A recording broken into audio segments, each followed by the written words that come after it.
अमावस्या के दिन आपको लगता है कि हमारे पूर्वजों का उद्धार नहीं हुआ, हमारे पूर्वजों का कल्याण नहीं हुआ, कहीं अधोगति में कोई चला गया है, उसका बस एक बार, रोज नहीं जरूरत है, प्रतिदिन जरूरत ही नहीं है, महीने में एक बार अगर अमावस्या के दिन भी आपने चंदन के थोड़ा सा चंदन अगर मेरे देवाधिदेव महादेव को सात स्थान पर समर्पित किया है। अशोक यहाँ पर वर्णन कर रही है, मैना, धन्य और कला की कथा कर रही है। तीनों ने सनकादि ऋषियों से मांगा। चंदन भगवान को अति प्रिय होता है और चंदन ही एक ऐसा होता है जो पितरों को भी प्रिय होता है, जिसका स्पर्श मात्र लगने से पूर्वजों का कल्याण हो जाता है। वो चंदन का 7 स्थान शिवलिंग के बताए हैं, जहां पर भूल से भी अगर कोई चंदन की उंगलियां लगा देता है। 7 स्थान ऐसे हैं जहां चंदन की मात्र उंगलियां लगा देने से ही शिव पितृलोक के पितरों को मुक्ति प्रदान करके वैकुंठ लोक का निवास दे देते हैं। 7 स्थान। हेलो मोटो।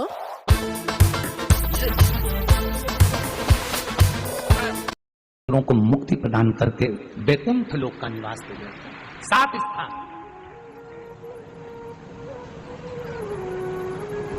और वो 7 स्थान जो चंदन के बताए गए, पहला भगवान देवाधिदेव महादेव के शिवलिंग पर चंदन का लेपन। समझ लेना जरा बहुत अच्छे से।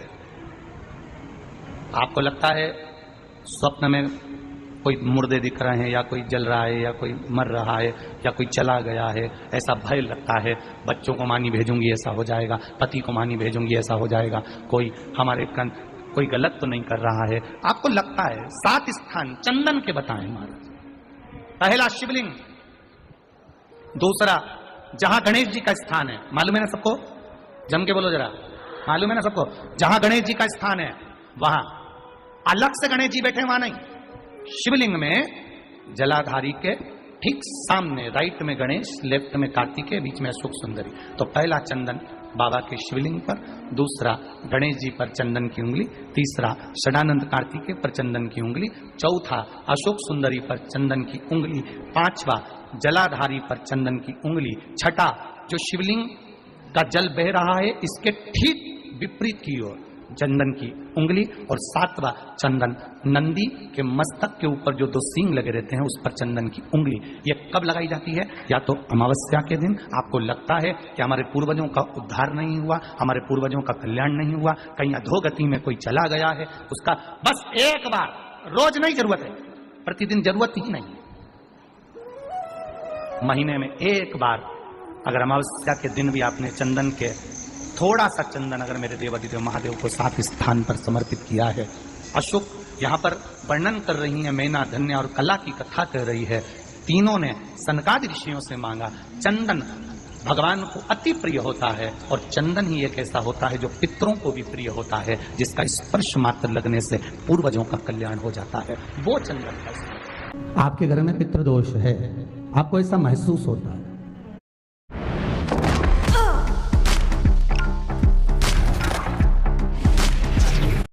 पितृदोष है, आपको ऐसा महसूस होता है, आपको लगता है, तो किसी भी नवरात्रि के पहले जो अमावस्या पड़ती है, मान लो अपन अमावस्या पड़ी, आप अंदाजा लगाइए, तो जिस दिन अमावस्या रहे उस दिन चावल की कटोरी में एक कपूर का टुकड़ा रख दीजिए महाराज, छोटा सा, और कपूर का टुकड़ा रखकर उस कपूर को दरवाजे के बाहर कटोरी में ही, चावल रखी हुई कटोरी में ही उसको पितरों का स्मरण कर कर जला दीजिए। और जलाने के बाद उस चावल को कहीं भी किसी भी वृक्ष की छांव में पक्षियों के लिए डाल दीजिए। शिव महापुराण की कथा कहती है, अगर मान लो पितर आपको कष्ट दे रहे हैं, पितर आपको तकलीफ दे रहे हैं, कोई काम नहीं होने दे रहे हैं, या कहीं आपको ऐसा लगता है कि पितरों का दोष है, तो वो पितृदोष देवी, अब ये जो आप करेंगे ये कब कर रहे हैं? अमावस्या के दिन आप उसको रख रहे हैं, अमावस्या के दिन उसको रखकर रात भर आपने रखा कपूर के साथ में, सुबह एकम पड़ गई, नवरात्रि लग गई, उसी दिन उसको जलाकर आपने पटक दिया, अर्थात उससे देवी और पितृ इन दोनों का आशीर्वाद जो प्राप्त होता है, तो घर में से पितृदोष समाप्त होकर लक्ष्मी की वृद्धि प्रारंभ हो जाती है, कार्य में सिद्धता आ जाती है। मान लो अगर पितृदोष है तो करो, नहीं है बड़े अलमस्ती से रहो, तो ये पितृदोष का स्मरण। तो तो यहाँ शास्त्र कह रहा है कि पितरों का जो लोक होता है, पितर जो लोक होता है, उस पितृलोक में 64 योगिनियां प्रवेश नहीं करती। शिव महापुराण कर रही है, शंकर की कथा कर रही है। एक छोटा सा उपाय अवश्य करिए। मान लो आपको लग रहा है कि आपके घर में पितृदोष है, आपको ऐसा महसूस होता है, अमावस्या पड़ती है, चावल की कटोरी में एक कपूर का टुकड़ा रख दीजिए, मान छोटा सा, और कपूर का टुकड़ा रखकर उस कपूर को दरवाजे के बाहर कटोरी में ही, चावल रखी हुई कटोरी में ही उसको पितरों का स्मरण कर जला दीजिए। और जलाने के बाद उस चावल को कहीं भी किसी भी वृक्ष की छांव में पक्षियों के लिए डाल दीजिए। शिव महापुराण की कथा कहती है, अगर मान लो पितृ आपको कष्ट दे रहे हैं, पितृ आपको तकलीफ दे रहे हैं, कोई काम नहीं होने दे रहे हैं, या कहीं आपको ऐसा लगता है कि पितरों का दोष है, तो वो पितृदोष देवी, अब ये जो आप करेंगे ये कब कर रहे हैं? अमावस्या के दिन आप उसको रख रहे हैं। अमावस्या के दिन उसको रखकर रात भर आपने रखा कपूर के साथ में, सुबह एकम पड़क गई, उसी दिन उसको जलाकर आपने पटक दिया। अर्थात उससे देवी और पितृ इन दोनों का आशीर्वाद जो प्राप्त होता है, तो घर में से पितृदोष समाप्त होकर लक्ष्मी की वृद्धि प्रारंभ हो जाती है। अमावस्या के दिन प्रदोष काल में, प्रदोष के समय पर, प्रदोष काल में शाम के समय पर जाकर किसी भी नदी, तालाब, बावड़ी, कुआं, कहीं ना कहीं जो आपके पास में हो, वहां पर एक घी का दिया, बत्ती का मुंह दक्षिण की ओर कर अवश्य जलाकर आ जाना, सारे पितृदोष समाप्त हो जाएगा। अगर नदी, तालाब, बावड़ी, कुआं नहीं है तो पीपल का वृक्ष हो या बेलपत्री का वृक्ष हो या बट का वृक्ष हो, उसके नीचे लगा दो प्रदोष काल में। पर अमावस्या के दिन लगाएं जरूर। क्यों? क्योंकि अमावस्या 16 दिन तक पितृ मृत्यु लोक में आने के बाद में भोजन ग्रहण करते हैं। अमावस्या के दिन पितृ शाम के समय प्रदोष काल में शंकर भगवान का नाम जाप कर नदी, तालाब, बावड़ी पर पानी पीने जाते हैं। वहां से जल का आचमन कर पितृ अपने लोक को चले जाते हैं प्रदोष काल के समय पर। इसलिए प्रदोष काल में जलाशय के पास में बावड़ी, कुआं, नदी, तालाब के किनारे पर दिया लगाया जाता है दक्षिण की ओर मुख कर बत्ती का, तो पितृ आशीर्वाद देते हुए जाते हैं कि फलो फूलो, आगे बढ़ो, उन्नति करो, तरक्की करो। ये पितरों का आशीर्वाद रहता है, पितरों का वर रहता है। आप देंगे, कुछ करा ना करा, फिर अमावस्या के दिन वो दिन दिया दक्षिण की ओर बाती का मुख कर। 7 स्थान ऐसे हैं जहां चंदन की मात्र उंगलियां लगा देने से ही शिव पितृलोक के पितरों को मुक्ति प्रदान करके वैकुंठ लोक का निवास दे रहे। 7 स्थान, और वो 7 स्थान जो चंदन के बताए गए, पहला भगवान देवाधिदेव महादेव के शिवलिंग पर चंदन का लेपन। समझ लेना जरा बहुत अच्छे से।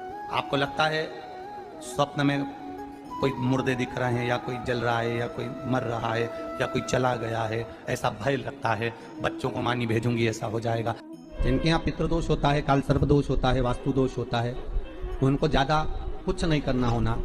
महाराज एक बेल का फल लीजिए, उसके अंदर का जो गुर्दा होता है, अंदर का जो भाग होता है, उसको निकाल लीजिए, और उस बेल के फल में आटा सेक कर उसमें शक्कर मिलाकर उसको उसके अंदर भर लीजिए। अमावस्या के दिन सुबह 10 बजे से पहले उसको अपने घर में घुमाने के बाद में, जिसको काल सर्प दोष बताया है, पितृदोष बताया है, या वास्तु दोष का स्मरण बताया है, घर में सब दूर घुमाकर अपने परिवार का हाथ का स्पर्श कराकर पीपल के पेड़ के नीचे तक खड्डा कोरकर उस बेलपत्र के उस फल को दाब दीजिए। महाराज केवल एक अमावस्या करना रहता है, पितरों के दोष से मुक्ति मिलती है और हमारे घर के कार्य सफल होना प्रारंभ हो जाता है। पति को मानी भेजूंगी ऐसा हो जाएगा, कोई हमारे कोई गलत तो नहीं कर रहा है। आपको लगता है 7 स्थान चंदन के बताएं, बाबा के शिवलिंग पर, दूसरा गणेश जी पर चंदन की उंगली, तीसरा सदानंद कार्तिकेय पर चंदन की उंगली, चौथा अशोक सुंदरी पर चंदन की उंगली, 5वां जलाधारी पर चंदन की उंगली, छठा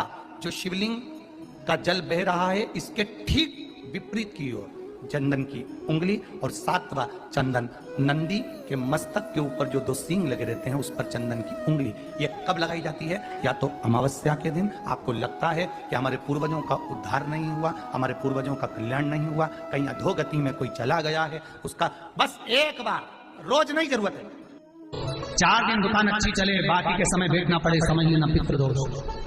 घर में बच्चे चिड़चिड़े हो जाए, गलत संगति में डूब जाए, समझ लो चिड़चिड़ हो रहे हैं, पितृदोष। घर के बच्चे माता पिता का आदर न करें, सम्मान न करें, तेज आवाज में बात करें, समझ लो पितृदोष। पितृदोष मालूम पड़े। और इतने से भी अगर आप नहीं समझ सकते, परिवार का कोई एक व्यक्ति जब जब भोजन करने बैठे तब तक उसकी थाली में बाल आए, भले वो होटल में खाए तो भी बाल आ जाए, वो कहीं खाना खा रहा है तो बाल आ जाए, 8-15 दिन में, 4 दिन में, 3 दिन में, 2 दिन में, 6 दिन में आपकी थाली के भोजन में अगर बाल निकल रहा है, केश निकल रहा है, समझ लेना कि पितृ आपसे कुछ मांग रहे हैं, पितृ आपसे कुछ चाहते हैं। महाराज एक बेल का फल लीजिए। क्या लेना है? बेल का फल, बेलपत्री का जो फल होता है उसको ले लो, उसके अंदर का जो गुर्दा होता है, अंदर का जो भाग होता है उसको निकाल लीजिए और उस बेल के फल में आटा सेक कर उसमें शक्कर मिलाकर उसको के अंदर भर लीजिए। अमावस्या के दिन सुबह 10 बजे से पहले उस बेल फल में जिसमें तुमने पंजेरी भरी है, आटा सेक कर भरा है शक्कर के साथ में, उसको अपने घर में घुमाने के बाद में जिसको कालसर्प दोष बताया है, पितृदोष बताया है या वास्तु दोष का स्मरण बताया है, घर में सब दूर घुमाकर अपने परिवार का हाथ का स्पर्श कराकर पीपल के पेड़ के नीचे खड्डा खोदकर उस बेलपत्र के उस फल को दाब दीजिए। महाराज केवल एक अमावस्या करना रहता है, पितरों के दोष से मुक्ति मिलती है और हमारे घर के कार्य सफल होना प्रारंभ हो जाते हैं। कार्य की सफलता होती है, कार्य में सफलता प्राप्त होने लगती है। हम तो कई बार कहते हैं महाराज जी अगर ऐसा लगे किसी औषधि को आप ले रहे हैं, मालूम पड़े कि औषधि आपको लग नहीं रही है, शिव महापुराण की कथा करेंगे, मान लो औषधि आपको नहीं लग रही, आपने औषधि बहुत दिनों से ले रहे हो, कोई दवाई, मान लो आप किसी भी दवाई को ग्रहण कर रहे हैं और वो औषधि लगी नहीं रही है, वो शरीर को लगी नहीं पा रही और आप ठीक ही नहीं हो पा रहे, 15 दिन हो गए, 8 दिन हो गए, बताओ उतना की उतना ही फेटना है, उतना ही उतना अपना भरा हुआ, वही की वही लीवर, वही की वही किडनी, वही की वही स्मरण, समझ कुछ वही वही उतना की उतना ही। बीपी भी ऊंचा नीचा चल रहा है पर लेवल में नहीं आ रहा, शुगर भी लेवल में नहीं आ रही, तो प्रयास करा करो महाराज, बेलपत्री के फल का जो गुर्दा है, अंदर का जो भाग है फल का, उसको पानी में गला लीजिए और प्रदोष कम से कम प्रदोष नहीं हो और बीमारी जरा दवाई लगी नहीं रही हो तो बिना प्रदोष के भी कर सकते हो, उसको पानी में गलाइए।